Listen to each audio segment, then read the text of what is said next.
Hello, guys. Welcome to BMK show. I'm here today with a very special guest, and I'm gonna kindly allow him to introduce himself to the audience. Hi, Brahim. Thank you so much for having me on your show. I really appreciate your listeners' time as well. My name is Professor Pete Alexander. I'm grateful to have several things that keep me busy. I'm the president of the greatest interior landscaping company in the San Francisco Bay Area called Office Plants by Everything Grows. I'm also an adjunct professor. I've served for several different universities where I've helped inspire my students to develop and apply key concepts of marketing specifically to their area of interest. I'm also a TEDx speaker, best-selling author on reducing stress in your everyday life, as I unfortunately learned the hard way that trading your health for your career is a very bad trade. And lastly, but certainly not least, I also do volunteer work supporting the causes I believe in, including leading laughter yoga classes and performing improv comedy to help my community laugh more and stress less. Wow, Professor, you do a lot, man. You do a lot. I'm really impressed by your resume, your vastness of interest. That's awesome. Um, Stress is really a big issue, and we all face stress in any shape and form. Before I ask you any specific question, can you define what stress is? Well, it's interesting. Um, Most people think that stress, even though it's not a four-letter word, but they treat it like a four-letter word. Actually, there isn't one size fits all in terms of bad stress. There's actually good stress and bad stress. And Interesting. yeah, so good stress is something that we need when, let's say, we're working on a project that we're excited about, we're passionate about, but we need to make sure to get it done on time. There's always some sort of deadline that we have to reach. When we're working on something that we really enjoy or that we have such great interest in, that kind of stress is not going to be toxic for us. It's because Mm, we have to get it done, have to get deadlines. And that kind of stress is actually called eustress. It's spelled EUSTRESS. What we would really need to do is try and focus on two flavors of stress that are really negative. Some people refer to negative stress as distress, DISTRESS. What one of those is ruminating about something in the past. And this usually happens when we have some guilt about something we either did or didn't do. And the problem is, in the past, we cannot change it. However, we can take the positive learnings from it and then forgive ourselves because we can't change it, but we can move on. And so if we can take the positive learnings from what happened in the past or what didn't we didn't do in the past, take the positive learnings from that, forgive ourselves for the rest and move on, then that toxicity of our guilt will not continue to churn inside of us. So that's ruminating about something in the past. The other one is anxiety about something that may or may not happen in the future. Let's say, we have to have a difficult conversation with someone and we are worried that it's going to go terribly wrong. Well, what happens is we let that anxiety build up inside of us. And as we continue to think that that conversation is going to go poorly, often we manifest that negative outcome. And what I always recommend for someone who is worried about something coming up in the future, especially if it has to be something to do with someone else, is instead of imagining that event going terribly, instead, let's say it is a conversation that you have to have with someone. Imagine 5 seconds after the last word in that conversation. And you see that person's face, and that person is either smiling at you, they want to shake your hand, maybe you're giving them a hug. And then if you're imagining that, all of a sudden your stress starts going down because you're imagining a positive outcome to that anxiety instead of worrying about a negative outcome. So that's a very simple technique that people can use, visualization, to be able to reduce the potential stress of something that, how do you know it's going to go badly? You don't know. It's in the future. We can't predict the future. So why not consider that it's going to go well instead of worrying about it going poorly? So if you can take care of ruminating about the past and anxiety about something in the future, all the other stress that we deal with will be easy to deal with overall. It really will be. We just have to take care of those two, because those two are the ones that just continue to circle inside of us over and over and over again. So what you're saying is that whatever happens in our past can affect our stress level, and our Mm-hmm. anticipation of the future can also affect our stress level. Mm-hmm. People bringing things from the past, reliving it, and people, like you said, imagining things that will take place in the future. As you said, they have no control over the future. Right. And the things that we don't have no control over, why do we stress over them? That's a great question. In fact, it's one of my favorite stress relief techniques. I call it don't try and control the uncontrollable. What happens Mm, is, as humans, whenever we're faced with a stressful situation, we worry about all aspects of it, as you said. We worry about all aspects of it. But the reality is, not all aspects of it are under our control. There's a large part, maybe even more than 50%, that's beyond our control. So instead of wasting energy on stuff that we cannot control, what we should do is you create, you can do either this is mentally a list or you just write it down. You have a list of two columns. And the first column is what you can control about that situation. You write down all of those aspects. Usually it's most of the things that are within your control are what you can do. So you write those down. You also write down what you can't control, the things that are beyond your control. And then if you can, because like I said, often what we do as humans is we're focused 50% on what we can control, 50% on what we can't control. Well, let's say that we take the energy, that 50% energy that we're spending on what we can't control, we go ahead and we ignore that and take that energy and put as much of it to what we can control. Well, now, when we as humans feel like we're in control, when we can affect change, our stress goes way, way down. The stuff that's beyond our control, we can't do anything about it. So why waste the energy on it? So that's something that's a mindset that we have to do in order to not let the stressful situation just chew us up and burn us out. Because why should we waste our energy? We only have a limited amount of energy each day. Why waste it on stuff that we can't do anything about? interesting. You also mentioned that one way to diminish your stress is to be positive. I Mm-hmm. mean, most times I'm a very big fan of positive thinking, but there's also reality check. Mm-hmm. There's also reality check where Yeah. you have to accept certain things in reality. One of them, as you mentioned, certain things you cannot control. Certain things Mm-hmm. happen to us. Mm-hmm. That's a result of us initiating it. It could be as a result of people causing it to happen.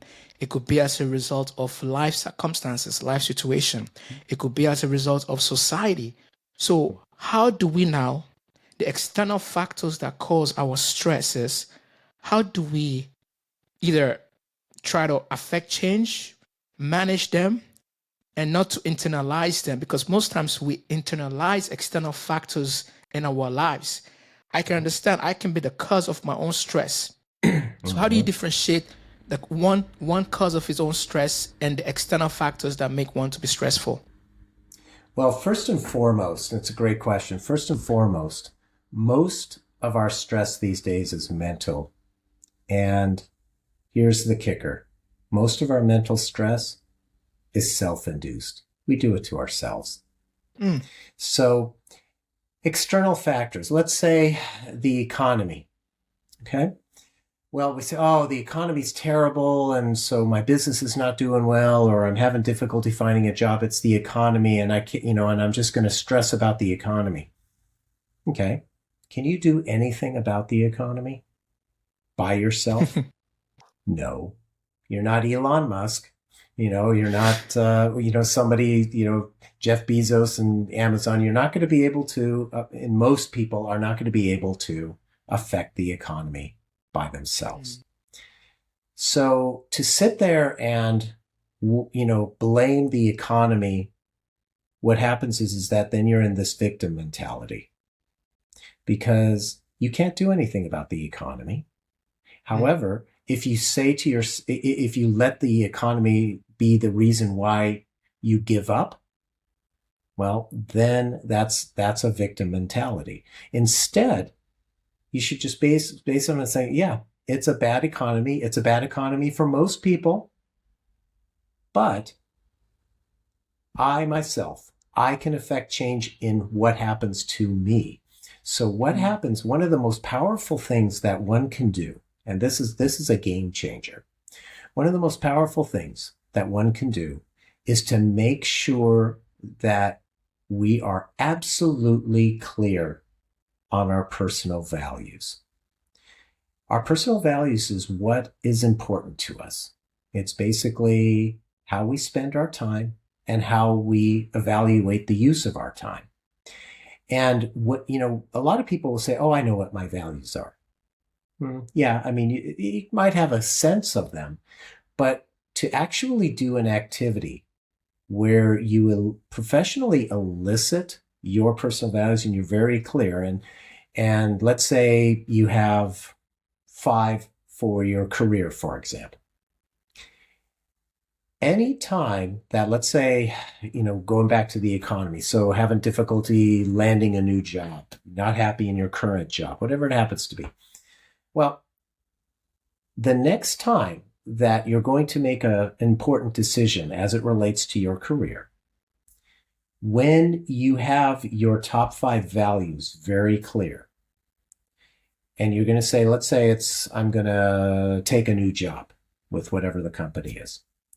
Make sure you go through that decision and make sure that your top 5 values are in alignment with that decision. And the reason it's so important is because when we go against our personal values, and even one of our top 5, because our top 5 are the most important, when we go against one or more of our top 5, we automatically create unnecessary stress in our lives. And the reason is because we are not being true to ourselves. What's most important to us, if we're ignoring that, then that's going to come back and give us toxicity in our system, because we know that is not something that we want to do. It's not something that's important to us. It's not who we are. And so what I always recommend to people is, if you feel like you're in a dead-end job, or you feel like you are having difficulty moving on in your career, whichever way, do your personal values. Make sure you're very clear. And it doesn't take that long. It literally, you can do a personal values activity and be very clear about it in 10, 15 minutes max. It's that quick, but it is a game changer that you can use to be like your North Star the next time that you have to make a difficult decision. Interesting. Speaking of being authentic with yourself and Mm-hmm. identifying your values, the 5 top things that are very important to you, I can use this analogy of a fish. A fish excels in water.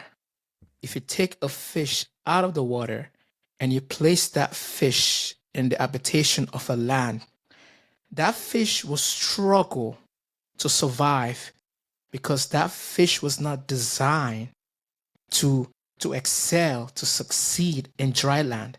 the domain of that fish is in water. Most times, our domain is in doing things because of money rather than doing things or engaging in things because of meaning. I Yes. remember in my own life where I had to choose between money and meaning.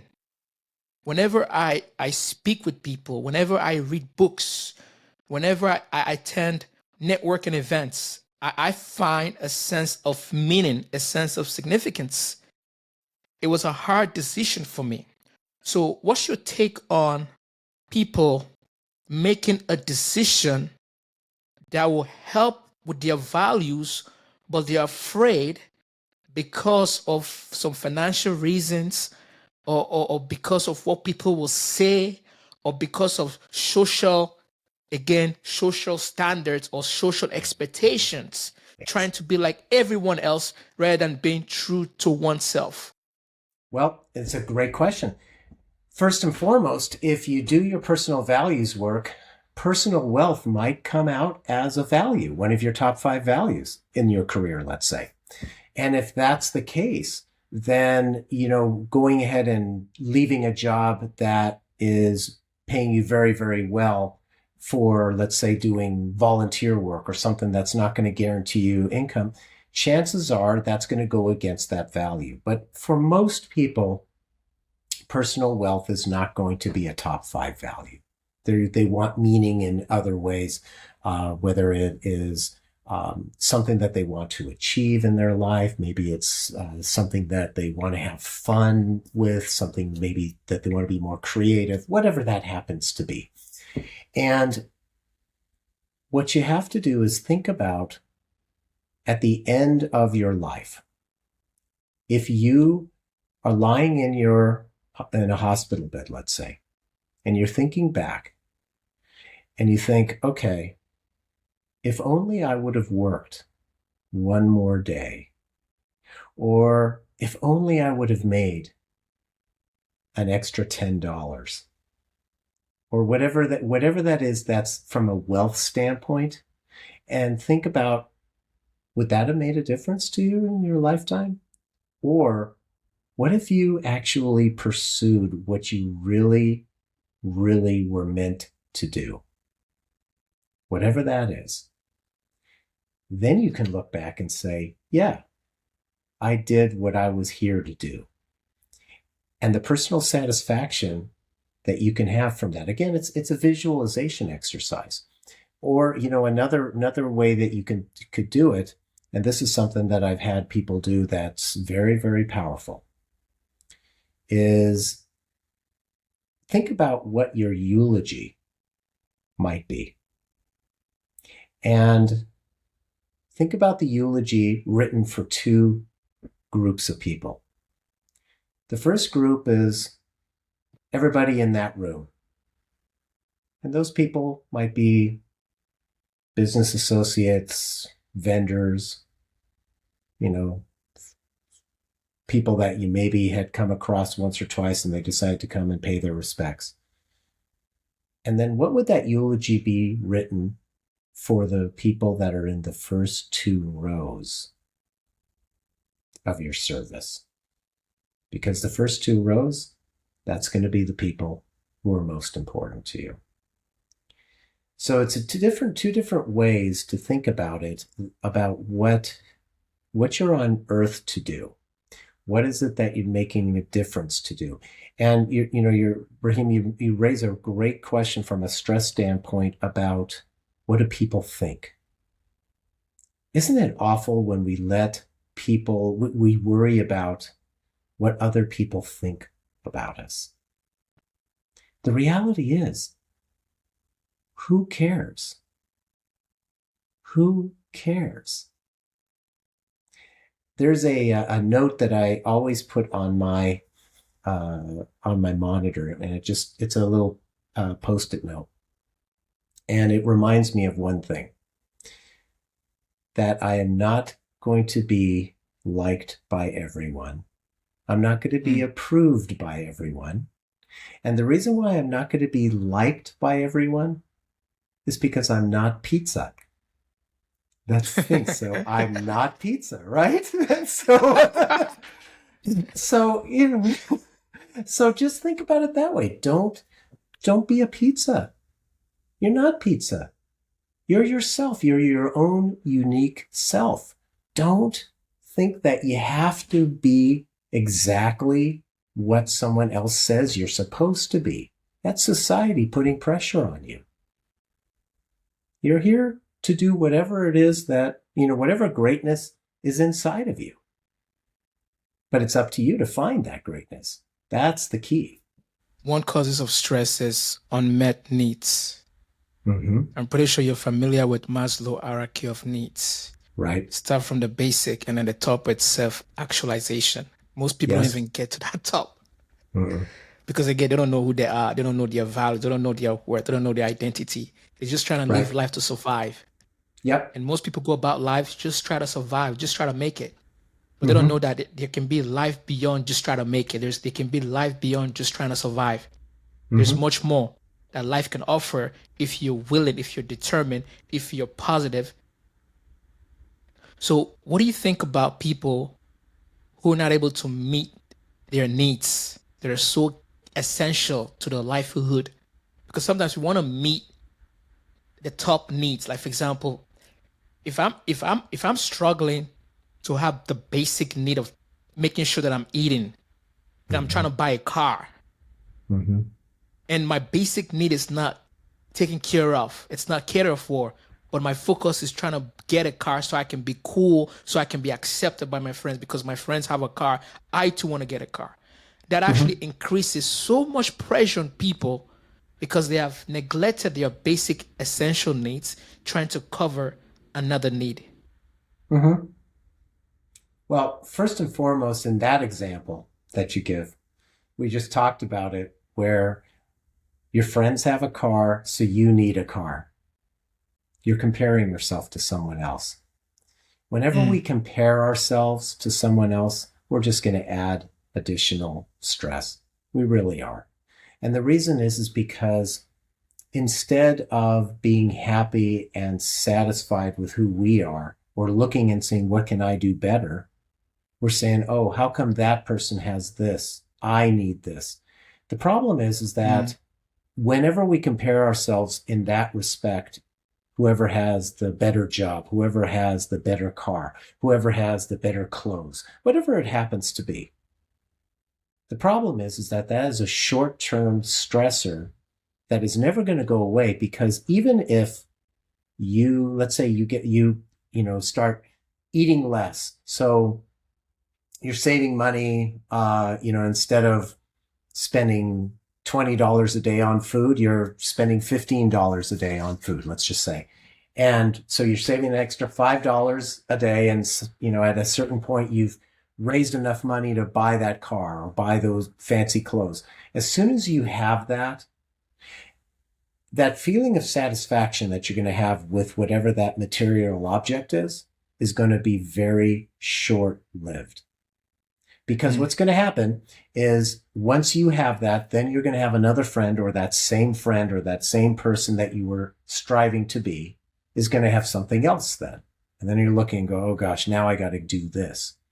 So rather than focusing on someone else, first and foremost, as you say, you need to have your basic necessities. You do need to take care of yourself. That first level of Maslow's hierarchy of needs. You have to make sure that you have the basic necessities. And if you don't have the basic necessities, that's number one focus. You have to do whatever you can to make sure that you have that stability. And once you have that stability, it's mm, that triangle going all the way up to self-actualization. It's all a structure. It's based on whatever the foundation is down below. So you have to make sure that that mm, foundation is strong. So if you're having difficulty paying your rent, get food on the table, paying your cell phone bill or your utility bill, whatever that is, that's what you have to concentrate on to make enough money just to do that. That should be priority number one. And once mm, you've been able to focus on that and hit that, now, okay, so basic needs are taken care of. Now you start looking and saying, okay, what is most important to me based on my personal values? Because a car or clothing or some other material object may not be part of my top five values. And if it's not part of my top five values, why should I be spending my money on that? Mm. Wow, wow. Thank you so much, Professor. My last question to you is, what are your top three piece of advice for handling stress effectively with grace and success? Well, number one, I would say is make sure you are very clear about your personal values.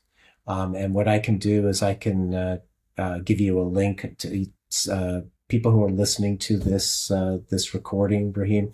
They can go and do it for free.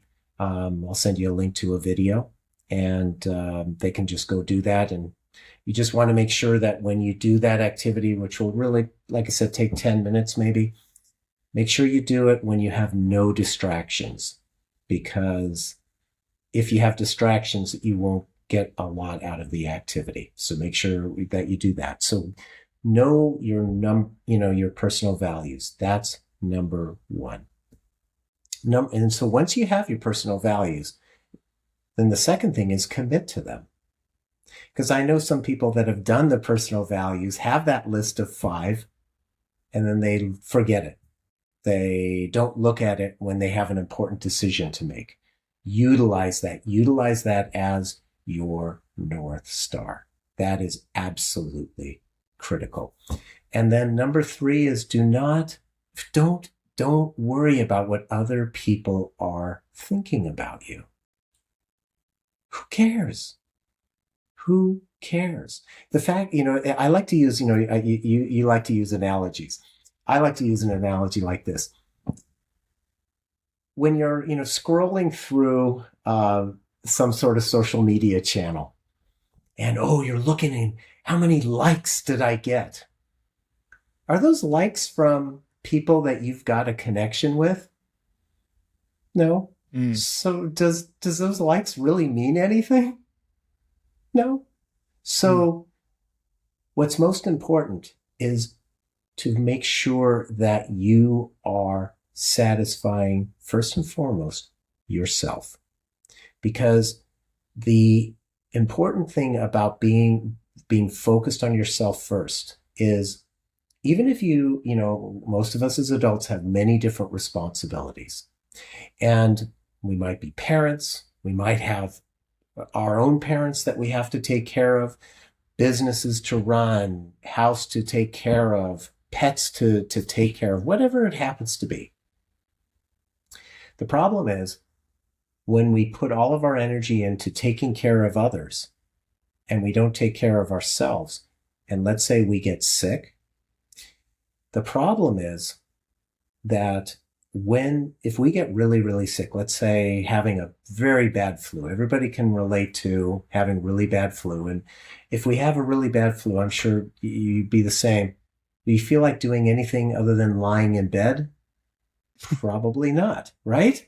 And if all you have the energy to do is lie in bed, unfortunately, you're no good to your business, your career, your loved ones. So the third thing that I say is do not trade your health for other responsibilities. Make sure that you take care of yourself first. It's why anyone who's ever flown on a plane, one of the things that they do in the at the beginning, for the safeties, one of the things that the flight attendant will say is, put the mask on yourself before putting it on a child or someone else. The reason is you have to put the mask on yourself first, because how can you help someone else if you can't breathe? And that's the same thing with your health.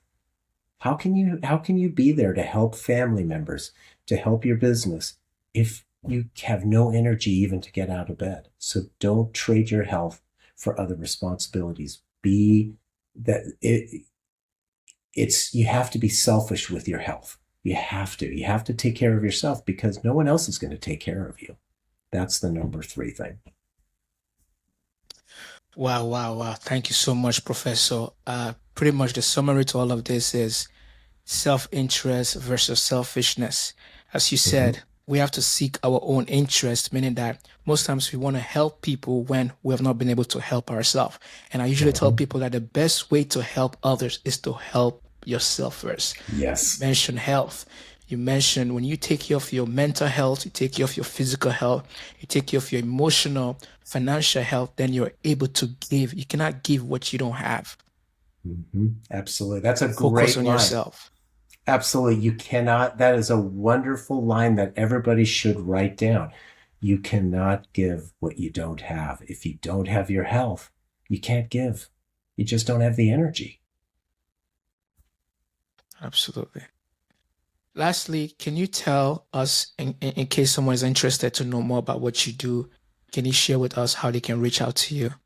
Sure. The easiest way would be to either go to my website, which is petealexander.com, PETEALEXANDER.com, or they can reach out to me. I'm most active on LinkedIn for social media. Feel free to reach out to me there, and I'm happy to have a conversation with people.